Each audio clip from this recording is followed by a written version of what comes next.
फिर से फसल उगाने का समय आ गया। चलो उस लालची जमींदार से आज फिर से मुलाकात करती हूँ और उससे ठेके पर जमीन लेकर फिर से फसल उगाती हूँ और देखती हूँ कि इस बार वो जमींदार शर्त में अपना कौन सा खुराफाती दिमाग लगाता है। ये सोचकर रानी ठेके पर जमीन के लिए उस जमींदार के पास फिर से जाती है। अच्छा, तो तुम मुझसे मिलने के लिए फिर से आ गई। देखो लड़की, तुम मुझसे ज्यादा होशियार बनने की कोशिश मत करना। मैं भी जमींदार ठाकुर सिंह हूँ, मुझे होशियारी नहीं आती है। मालिक, मैं तो एक गरीब किसान की बेटी हूँ। होशियार तो आप लोग हैं जो गांव की गरीब किसानों की मजबूरी का फायदा उठा रहे हैं। अपनी जुबान पर काबू रखो रानी। ये तुम क्या बोले जा रही हो? जिस काम के लिए आई हो वो बात करो। यहाँ ज्यादा ज्ञान बांटने की जरूरत नहीं है। ठीक है मालिक, चलिए काम की बात करते हैं। मुझे इस बार भी आपकी जमीन ठेके पर चाहिए। बताइए मालिक, इस बार आपकी क्या शर्त है? हाँ, शर्त तो है। तू खुद को बड़ा होशियार समझती है ना लड़की। इस बार फसल का ऊपर का और नीचे का हिस्सा मेरा होगा और बीच का हिस्सा तेरा होगा। अब बोल, क्या तुम्हें मेरी ये शर्त मंजूर है? बिल्कुल मंजूर है मालिक, जैसा आप कहें। अच्छा ठीक है मालिक, तो अब मैं चलती हूँ। मुझे फसल उगाने की तैयारी भी करनी है। लालची जमींदार की बात मानकर रानी अपने घर चली जाती है और वो फिर से फसल उगाने की तैयारी में लग जाती है और इस बार वो गन्ने की फसल लगाती है। रानी बेटा, इस बार तुमने खेत में कौन सी फसल लगाई है? पिताजी, इस बार मैंने गन्ने की फसल लगाई है। फसल काफी अच्छी हुई है। इस बार भी आमदनी अच्छी होगी पिताजी। ये तो बहुत अच्छी बात है बेटा, तुम बस ऐसे ही मेहनत करती रहो। कुछ महीनों बाद लालची जमींदार और उसका नौकर दोनों रानी के पास आते हैं। मालिक, इस बार तो रानी का दिमाग ही चकराने वाला है।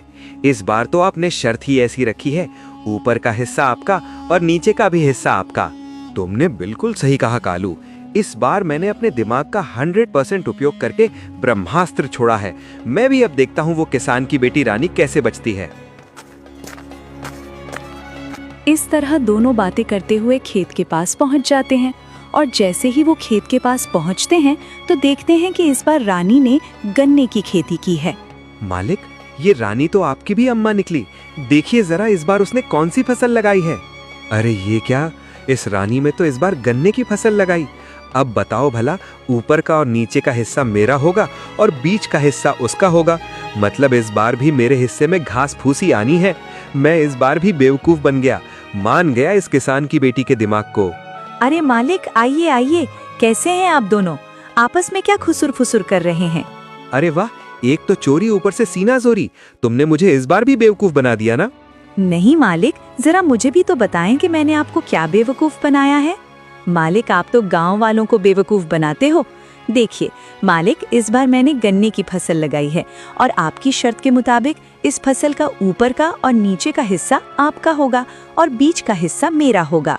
अरे ओ किसान की बच्ची, मालिक को ज्यादा होशियारी दिखाने की कोशिश मत करो। बेईमानी और मक्कारी में ये सबके बाप हैं बाप। ये खेत भी हमारा है और इसमें लगी फसल भी हमारी है। अरे ओ कालू, बस कर, ज्यादा चिल्लाने की जरूरत नहीं।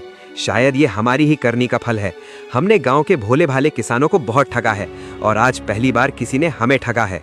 इस लड़की ने हमारी आंखें खोल दी हैं। अब मैं समझ चुका हूँ कि बेईमानी का फल हमेशा बेईमानी ही मिलता है। इसलिए आज के बाद मैं किसी भी किसान को परेशान नहीं करूंगा और सभी किसानों को उनकी मेहनत का बराबर का हक दूंगा। जितनी भी किसानों की जमीन मेरे पास गिरवी है, मैं उनको सारे कागज वापस कर दूंगा और कभी भी उनकी गरीबी और लाचारी का फायदा नहीं उठाऊंगा। मालिक, आपने तो ये बहुत अच्छी बात कही है। एक किसान दिन रात मेहनत करता है अपने परिवार के लिए, मगर ना ही कभी वो अच्छे कपड़े पहनता है और ना ही कभी वो अच्छा खाना खा पाता है।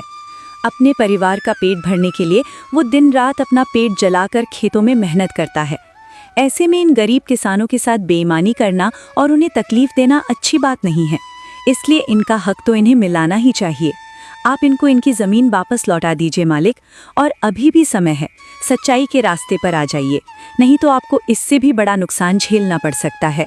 इस तरह रानी अपनी मेहनत और होशियारी से लालची जमींदार को सच्चाई के रास्ते पर वापस ले आती है। जमींदार ठाकुर सिंह ने वहाँ के किसानों की ज़मीन और उनका पैसा उनको वापस कर दिया। उस दिन के बाद वहाँ के किसान खुशी खुशी रहने लगे और किसी भी जमींदार ने किसी भी किसान का हक नहीं